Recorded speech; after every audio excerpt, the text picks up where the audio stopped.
I'm always heartbroken by how people are treated in garment factories, and I'm stunned by the amount of environmental resources used to produce clothing. This abuse of humanity and our planet pushed me to do something. First, I had to know what my clothes are made of, so I started with the natural resource used most often for t-shirts: cotton. In comparison to some other things I consume, cotton production demands a large share of agricultural water. For 1 kilo of beef, it takes 15,400 liters of water. For 1 kilo of cotton, we use 10,000 liters of water. For rice, 2,500, wheat bread, 1,600, and beer, 300 liters of water. To put that into perspective, a typical shirt weighs 250 grams, so we can say it takes 2,500 liters of water. 2,500 liters is equivalent to showering for 6 hours straight, over 31 bathtubs full of water, or the same amount of water needed to produce 4 six-packs of beer. Cheers! Water isn't the only resource used for cotton production, creating a strain on our environment.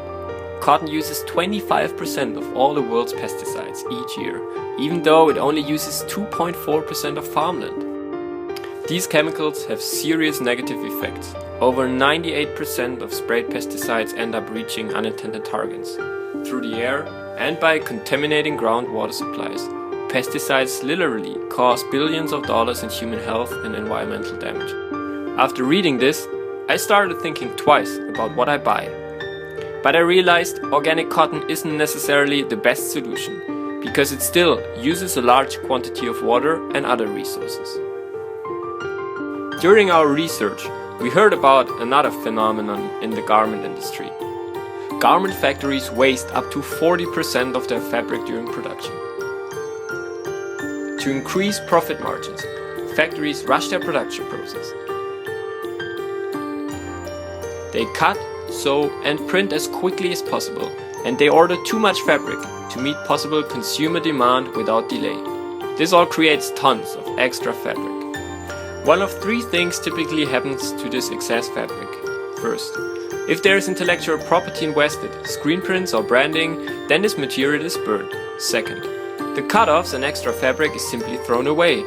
Or third, if a factory cares about their environmental impact or someone approaches them and makes an offer, they will sell this fabric at a reduced price for upcycling. Well, when we learned about this, we'd already been in the process of brainstorming ideas for bottom-up clothing. We'd gone through German bureaucracy, searched for an ethical production partner, designed our shirts, and finally created our website.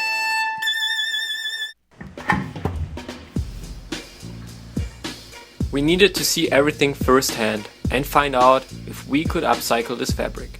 So we flew to Phnom Penh, Cambodia. Yeehaw! With our own basic designs and a professional fashion consultant at our side, thanks Annalise, we found mountains of fabric. Fabric, produced mainly for clothes in Western markets, was being wasted, never used, never worn. We spent several days digging through all of this perfectly good fabric, carefully selecting the colors, weights, and controlling for the feel and quality of the fabrics we use for our shirts.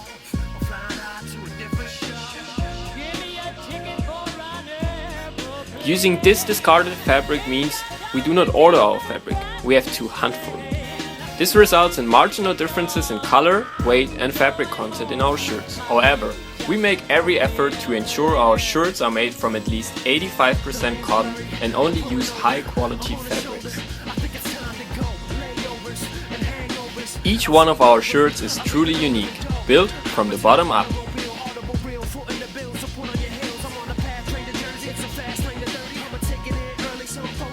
Our own production process uses as much of our materials as possible.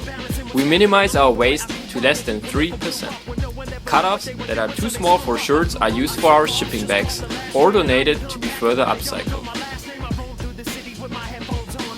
The only new materials used are thread and the zippers for our shipping bags.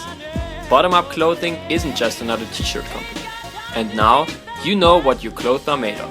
Look good, feel good, be good. Find out more information at bottomupclothing.com.